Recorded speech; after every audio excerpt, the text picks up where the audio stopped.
Welcome back to a brand new season of Rip It Up. Every renovation teaches you something, but it's only after you've lived through the dust, the delays and the decisions, and then done it again like me, that the real lessons appear. This season, we're revisiting our biggest renovation topics, not with theory, not with optimism, but with hindsight. Process, planning, lighting, kitchens, bathroom, windows, what worked, what didn't, and what we'd never do the same way again. This is What We Wish We Knew Then. Welcome back to the podcast. Hi, Kate. Hi, Jen. You survived for your ski holiday at the weekend. This makes me very happy. I'm all in one piece. No pulls or great. strains or broken limbs, so it was a success by all accounts, because I'm not the best skier. Well done. It's not easy. It's certainly not easy. It's physical enough. But then, it was the first time I actually really enjoyed skiing, I think, and just, enjoyed, my dinners at night. I felt like you earned it, whereas when you go on a holiday and you're out for your, fifth dinner and you're like, oh, I feel like I haven't done any exercise and haven't done anything in so long that I feel rotten. But skiing, you actually feel like, I've earned this wine and food tonight. Yeah, you're actually hungry. And you're starving. You're not bored. You've been busy all day and you're looking forward to relaxing. It's so nice. Yeah, it was lovely though. Lovely. All right, today we're talking about this episode and the next episode. We're going to be talking about mechanical and electrical, and what we mean by that. Basically, mechanical is all to do with your plumbing, your drains, etc. Electrical, where do you put your switches, your plugs, and crucially, your lighting plan. Crucially, so the most important thing, according to Jen. A favourite thing, it is. You may as well not renovate if you don't give your lighting plan enough thought. I don't know why you're laughing saying that. That's true. I know. No, it is true. It is true. It's something I learned, I think, the hard way, yeah. It's crucial. And mechanical, wow, what a glamorous topic. Let's talk about, poo pipes and waste water. But it's something that is so...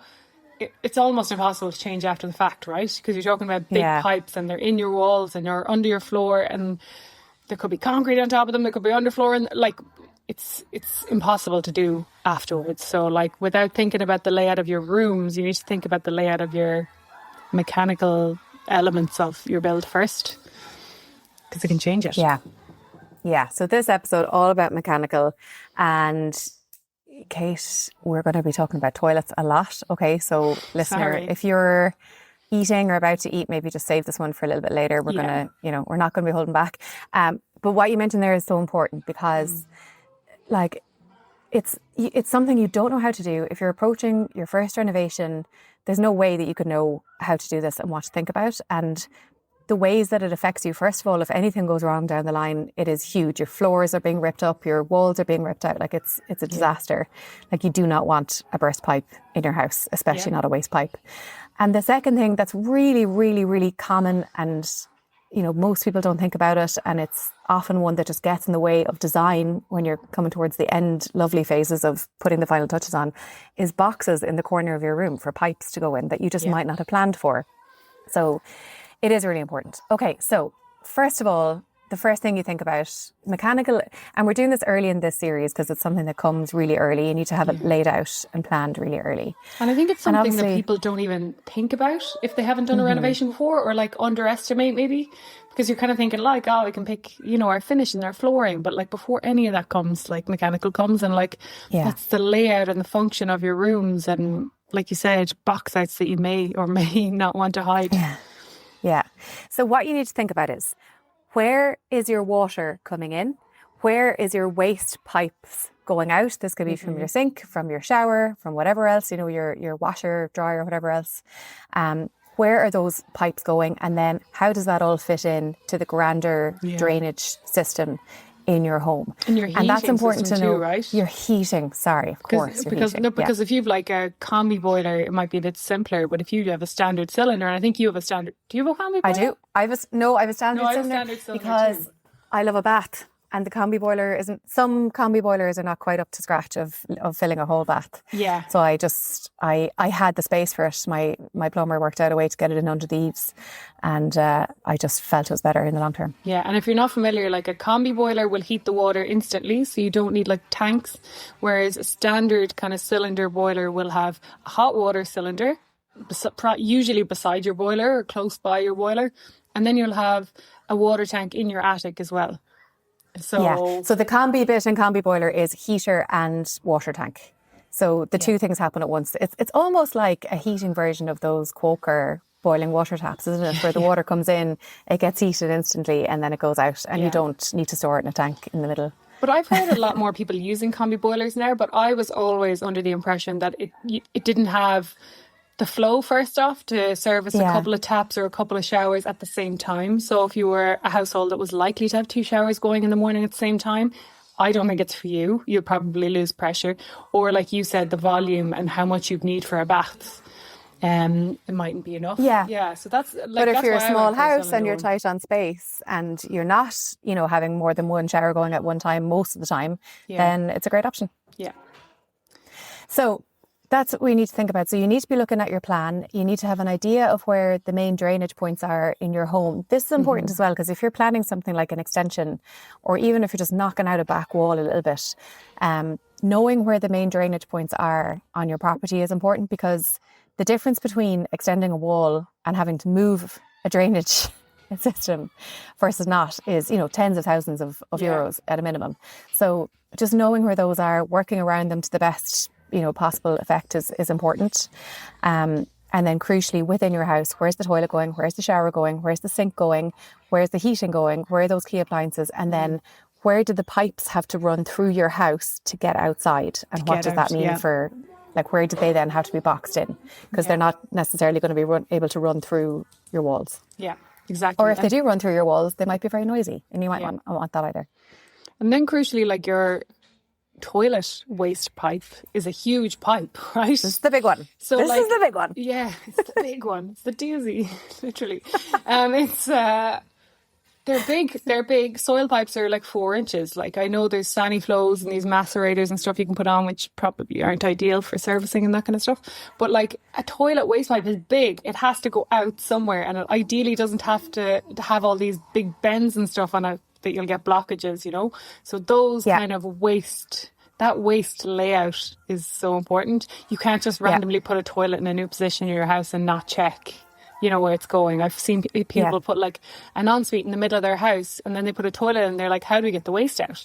Because maybe the joists, if the joists are running in your favour, maybe you can run that, under the floorboards parallel to the joist. But if the joists are running perpendicular, then it's very hard to get a toilet waste out. So, it's not to be underestimated, I guess. And like, I always say to people, like, try and keep toilet routes somewhat the same as where they already are if you're renovating a house. It'll cause you a lot less hassle and probably be a lot tidier in terms of like box outs and things like that. So like, unless you're putting in something new, try and keep them kind of roughly where they are. Yeah. And if you do have to box it out, which is just going to happen sometimes, right? You're just going to have to put in, like, a pipe is going to have to run down for whatever reason, like a corner of your room, and you're just going to have to build, like, plaster a box around it. Yeah. And that might have to happen sometimes, but you want to know that early. You might want to insulate it so it's not too noisy if it's in a room that's used often and there's going to be people using the toilet or shower upstairs or whatever.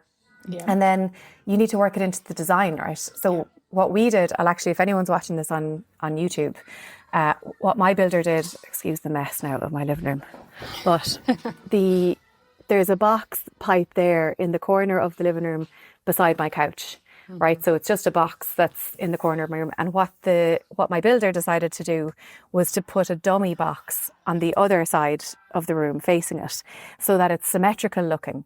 And he put lighting in there, but you could put an alcove in there, you could put shelving in there. Like, you can work, it's not necessarily a bad thing. Like, sometimes it just has to be there.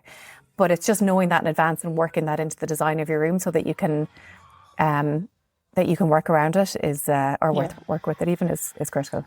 I think, like, and look, you're going to have an engineer or your main contractor is going to do this layout, but it's important that you know the questions to ask. Like, where is it routing out? Am I going to have box outs? Am I going to hear a toilet flush in my dining room when someone flushes the toilet upstairs? Because honestly, that's what happens a lot of the time. A big toilet waste comes down into the corner of the room and they box it out. But you can still hear things through that if it's not insulated or, well put away. So, like, it's just knowing to ask those questions. Where are the wastes going? And then critically, like, if a waste pipe is going in upstairs, like, how are they getting it out? Like, they're not damaging your joists or they're damaging your floorboards, lifting up the floorboards, things like that. So it's just being aware to ask the questions and see those routes before final kind of finishes and kind of concrete goes down, or like permanent flooring and stuff like that, that mightn't be the easiest to change after the fact.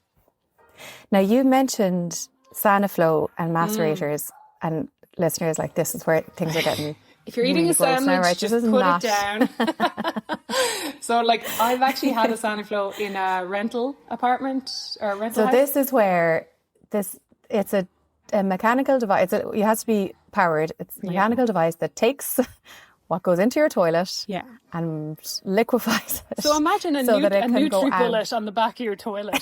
It's a Nutri-Bullet. And then that Nutri-Bullet has a pump attached to it. And why people put that in is because instead of a standard 4-inch toilet soil pipe, you can put in a 2-inch, which makes it a lot easier to route through your house rather than that huge WAVN pipe that has to go through the house.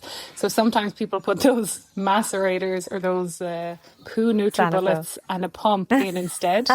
Look, sometimes they're an absolute necessary evil, but they have to be maintained. And like, I would always, err on the side of caution, be like, maybe that's not the pooing toilet in the house. Like, obviously, like, maybe a guest might do it or something unknowingly, but like, it'll still work. But maybe it's not the day-to-day pooing toilet. And 100,000,000% not that you should ever put it down any toilet. No wipes, even flushable wipes, anything. No, it'll just block up.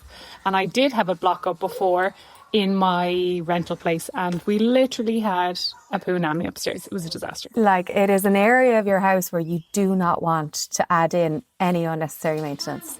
So you would really want to have your toilet in that area to bother putting one in. Like, again, maybe that is the answer for you. Maybe all of that sounds fine to you and you're like, that's okay, no worries at all. It's worth it so that I can put the toilet in there. And that's fine. That's absolutely fine. But just know what's involved going into it. Yeah, and then the other waste, they're not as like critical, we'll say. It's just a standard kind of sink waste, like where are you putting in your sinks, maybe your washing machine, plumbing and waste water as well. So just thinking about your shower, all that kind of stuff is fine. Like, you'll have a bit of wiggle room, but having general ideas of where those appliances or sinks or whatever or positions are going to be is important. Equally, it's important to know if those feeds for the water and the waste are coming through the floors or out of the walls, depending on, like, if you have a different type of vanity or floating unit or something that you want to hide the pipes. So just think about things like that, like, I've always wanted a floating vanity because my bathroom's small. Well, then your pipework should come out of the wall and not out of the floor where you'll see it. Yeah, and it's one to think about now as well, because if we go back to bathrooms for a second, because bathrooms and kitchens are really, and heating is really where all of this comes into play. And we had an email actually from a listener a few weeks back who was talking about not knowing that when someone comes to you and says, like, do you want your toilet to be behind the wall or to be like the cistern to be on show? Like, you won't know that, but that's actually something that you need to think about now, because you need to know, like, where's the connection point? Do you want to be able to see that cistern? Or do you care about that? Or do you just want that kind of floating toilet look?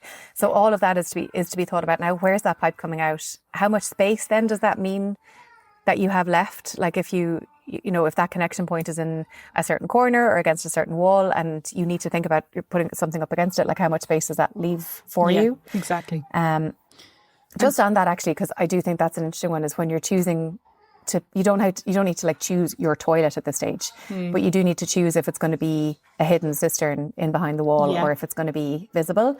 And there's no arguing that a hidden one looks cleaner, don't get me wrong, like, it's sleeker, but I still prefer just a really kind of basic looking, like, subtle kind of toilet with the cistern out, because those things can break, and if you need to fix it, then you have to get in behind that wall and get to it. So my preference is to go for one that's on show. Yeah, I agree. And I also think the flush button ones are much, I don't know, they're much more troublesome from like just past ones I've had or experiences I've had. Do you mean the kind of thing, the plate on the wall thing? Yeah, it's just the plate on the wall. I just feel like the lever handles are just more mechanical. They're not translating like a button press to a lever action. So, like, I just find some of those little button press ones have such finicky little plastic bits attaching to essentially a lever inside. Yeah. And I actually often, like, want to, they break really easily. Yeah, but like, I want to put cleaning solutions into my cistern sometimes, do you know? But, or sometimes you can just have a drop in water and you need, like, I think having access to a cistern is worth it. Yeah, it is. Yeah. And also That's my 2 cents. it's important to know the toilet pan that you're going with as well, because some of them have like a ceramic waste integrated into them, say the more traditional style ones. Yeah. And it's important to know if the waste is going straight out the back and out to the outside of your house, or it's So you have kind of like a floating... down, or it's turning down and into your floorboards. So they can be different on traditional toilets, but a lot of the newer toilets now are what they call fully shrouded, or, you know, the back to wall, where like the ceramic goes all the way into the wall and all the pipework is kind of hidden inside that. Yeah, so and like, I love that. Yeah. It's I love that, yeah. It's just a really clean look, and it still gives you the easy to access if something goes wrong. I just think keep it simple, that's when it comes to toilets. Yeah. You don't want to be dealing with that if you can at all. But yeah, those things are just all for consideration at this stage. You know, positioning of hot and cold water, you know, whether mains water or your attic kind of tank water to the bathrooms, where they're all coming in and out, walls, floor, and then bath waste, shower waste, same kind of thing. Yeah, and radiators. Yeah. Sometimes, like if you're having, all your radiators, maybe like I have underfloor heating, for example, downstairs, but I have towel radiators in the bathrooms. And all you need to think about at this stage is, number one, where do they go? And what does that mean for the design of your room? And so therefore, where do the connection points need to go? Yeah. And then number two, is that connection point coming out of the wall, or is it going into the floor? Yeah. So, you know, if you want to have like a wall-mounted radiator that's maybe sitting a bit higher, that's completely off the floor, then the connection point needs to be in the wall. If you're okay with it sitting into the floor, that's fine too. Yeah. You just need to know, and you need to know before you have your floor going in. And I think your plumber should kind of guide you in terms of what size radiators here. But like, you can do a little bit of a guesstimate yourself online with BTU calculators, you know, put in the size of your room, the windows, insulation, that kind of jazz, and it will tell you what kind of BTUs you need for a room. Typically, like a standard size bedroom might need 3,000 BTUs or something like that. So you might decide to put 2,500 rads in there, and, you know, have them kind of, you know, running at 60% open or whatever, or you can have like one huge rad. So just familiarize yourself with like roughly the size of rad you need for the room, because then you'll be looking a little later, but the plumber will probably ask kind of quite quickly the pipe spacing for each rad. Yeah. And that's not the width of the rad. If you actually look at the specs of radiators online, it says like pipe to pipe distance. And that's what the plumber is looking for, because that's what will be coming out of your floor or coming out of your wall or whatever and connecting to valves. So that's something worth familiarising yourself with as well. Yeah. Radiators is something that often get in the way. People forget, and they're like, oh, where do I put it? And then all of it again, it's like the boxed in pipe. It really can affect the design decisions that you make in your house later. Like, where do you put your couch? Where do you put your, you know, desk up against the wall? Like anything. It's and it's important to just know.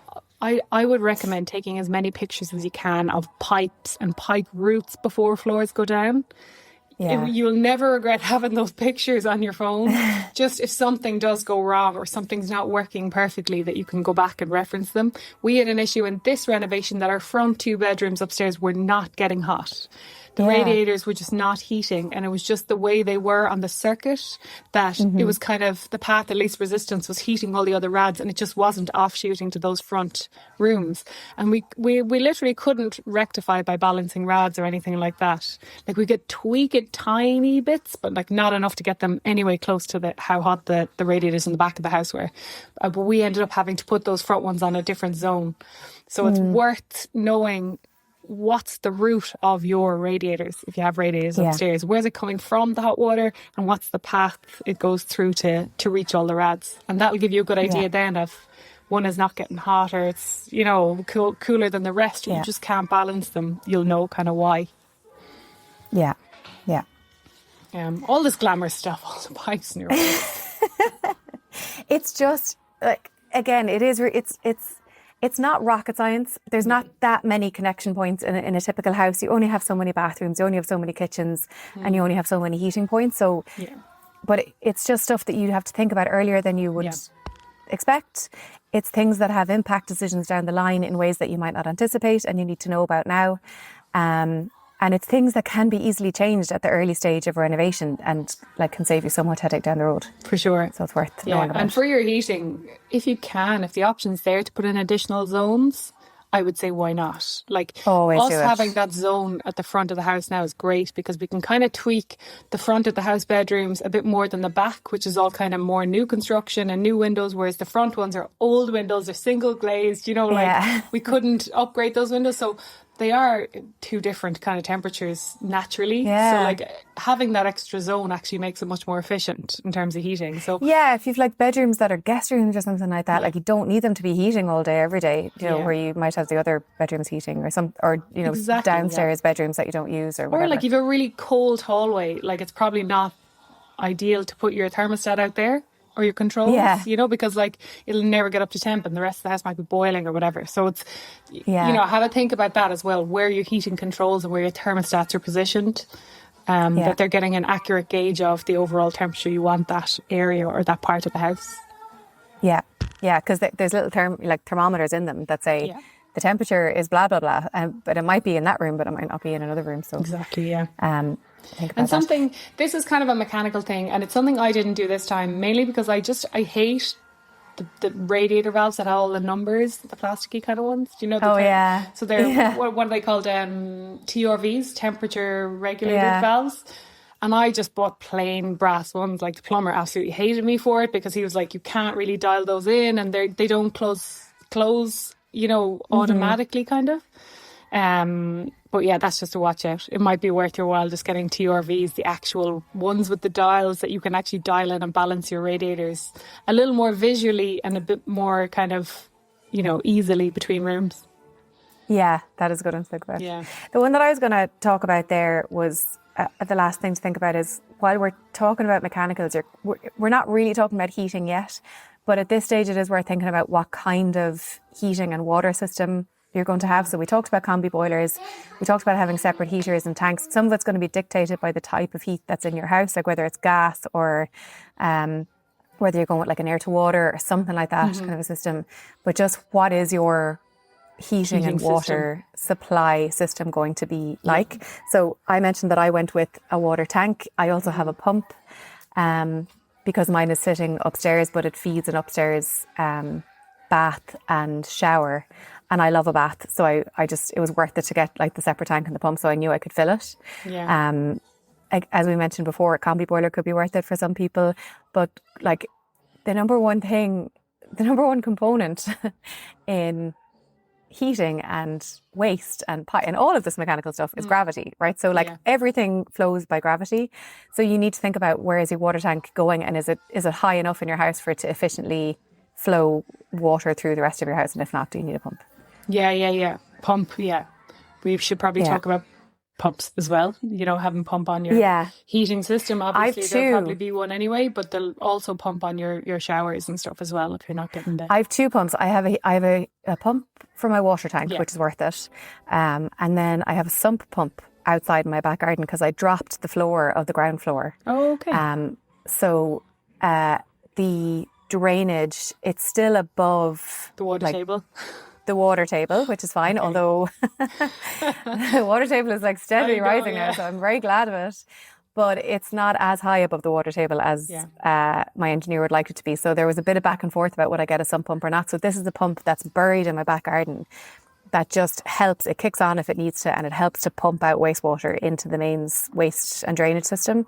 And if you're dropping your floor, if you're below for whatever reason, or nearly below, like at level with the water table, it's something to think about. It could be a very, like, they rarely break down. They're very easy to, you can bury them in the garden, and it could save you a lot of money in the future. Yeah, that's actually something that happened to us in our last renovation, talking about pumps and boilers and boiler positioning. We thought we were very smart. We're like, we're going to put everything in the attic with this huge attic space. Like, it wasn't a converted attic space, but like, we're going to put the boiler up there. We're going to put the, you know, tanks and all that. It was a terrible idea actually, because an old house over kind of 3 levels or 3 floors, all the air goes up there. Like, any air in the system is going to go up there, you know.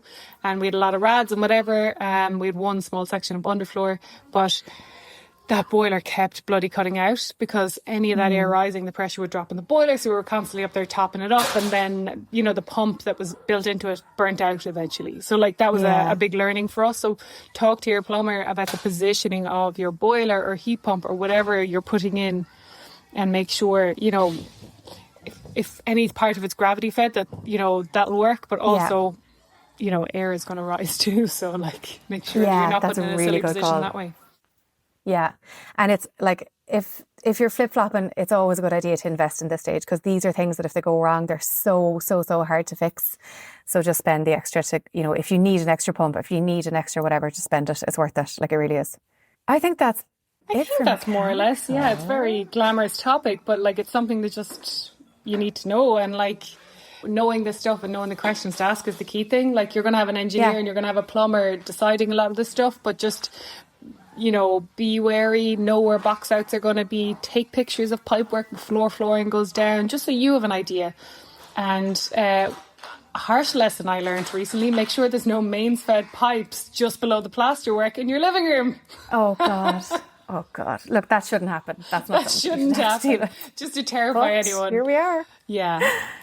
Luckily there was 2 of us in the house when it happened and we drilled into it by accident, but it really shouldn't have been there. But anyway, take more pictures of pipes. You know, it's not the coolest or sexiest thing to have in your camera roll, but you will be thankful of it someday.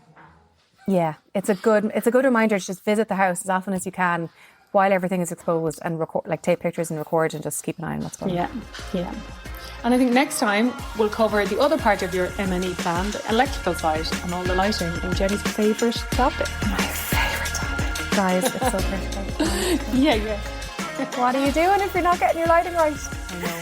That'll be next week. Okay, we'll see you then. Bye. Bye.